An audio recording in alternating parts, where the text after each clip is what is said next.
happened to me was I traveled much earlier, in school. This is after those days we used to have O level.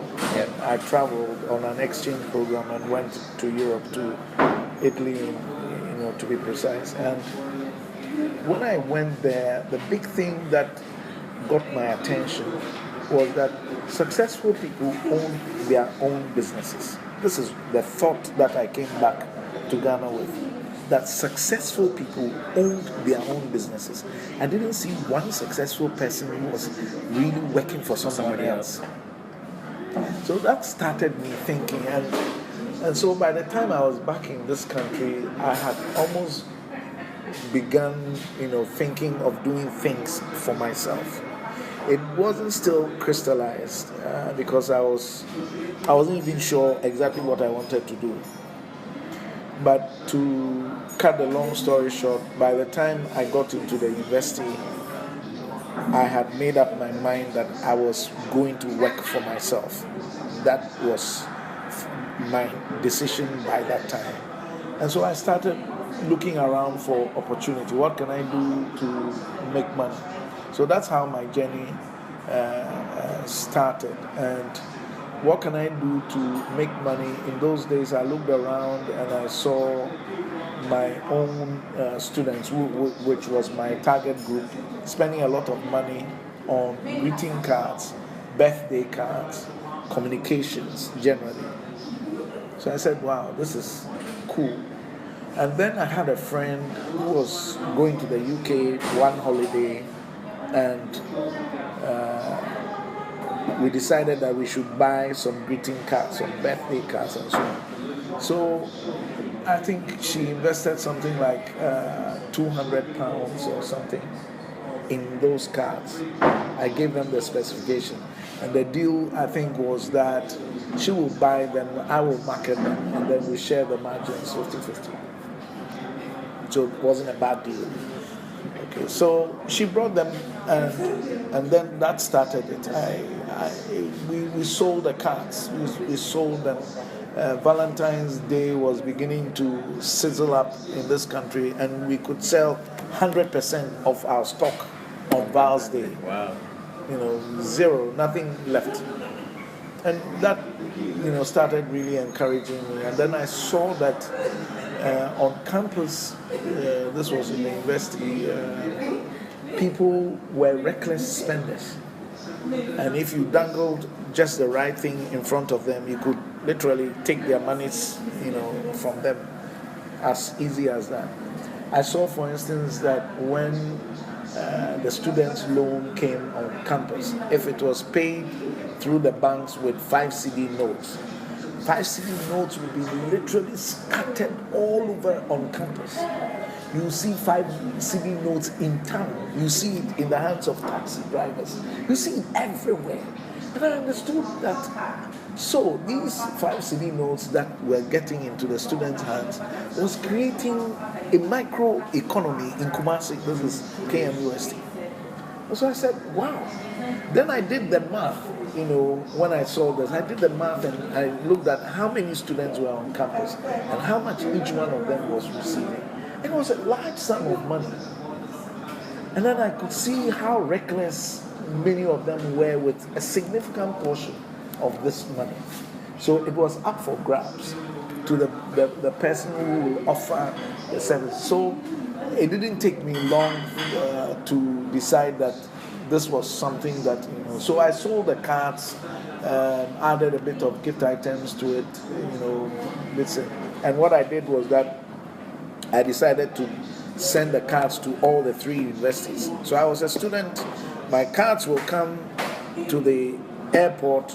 I will leave school maybe on a Thursday, miss lectures on Friday, clear my stuff, price, and then distribute them. And then what I did was to have hall reps, and then I use the sale or return model. So I give you are my hall rep for Africa.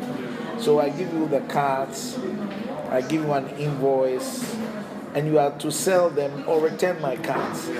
And then say a week or 2 later, I will visit. And then whatever you've sold, you pay the money to me, I deduct it from your invoice. If the cards that are left are not the ones that you want, I always carry some cards with me. You can return them and I give you new ones and so on. And this, grew quickly. Wow. I was selling the cards in the bookshops also, Legon bookshop, the UCC bookshop. At a point, I even built some display units and sent them to UCC because they didn't have very good display units. And all that sold for me.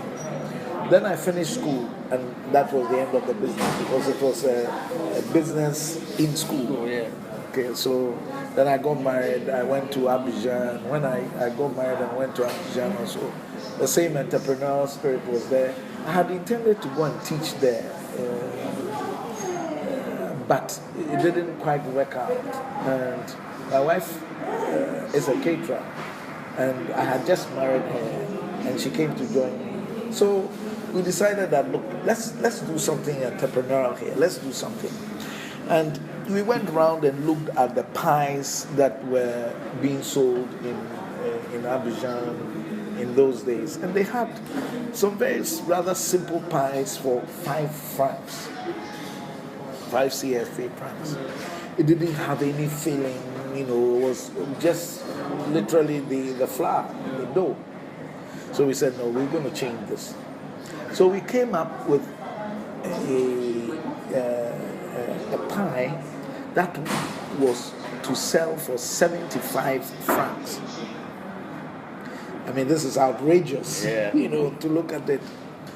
Now, we said we're going to give 10 francs, not even 5 francs, 10 francs to the agent who is selling the pie for us.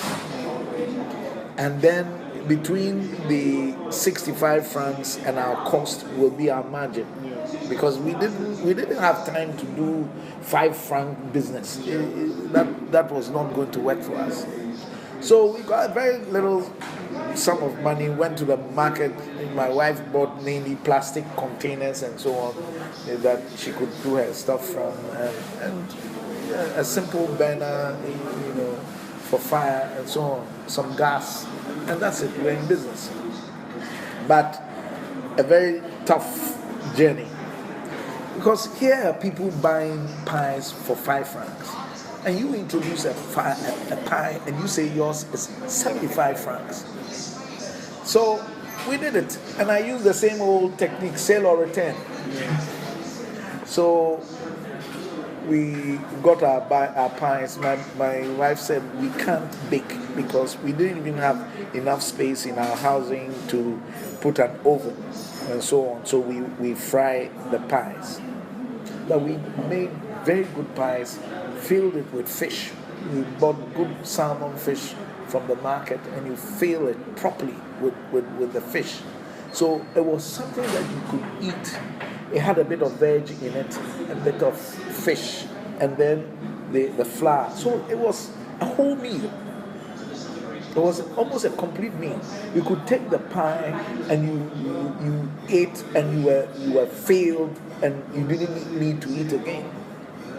So when we did this, then we looked out in Abidjan. They've got what they call the marquis. The marquis are glorified chop bars, and they are interesting places because what they offer is like continental stuff, and yet some local things like a checker also on board and so on. So we took it to them and said, hey, you guys, we've got pies here. All that you have to do is to sell them for us. If you sell each one of them, we give you 10 francs. And they said, are you sure people will buy these things? You said, well, it's not on you. We are not asking you to buy it. We will bring our container, we put it here, you put a pie in, you sell for us. So what happened? Initially, of course, there's the resistance, but 1 or 2 people will buy, and then it was like this thing, c'est doux, hein? On va manger ça, hein? C'est bien ça. Mais les Ghanaiens, ils sont forts. Then, they started buying this thing. By the time that we were leaving Abidjan, finally back because of other reasons. The economy was coming down. This had grown into a fledgling business. We were selling, initially, these pies were all being returned. And what my wife would do was scrape out all the fish and fry the thing for me. And it was biscuit I would chew with my, my beverage for breakfast. And I ate this thing so much so that I was almost puking with it. This was my breakfast every single day because we had, tons of returns. Yeah. You take it and they return. But when it caught on,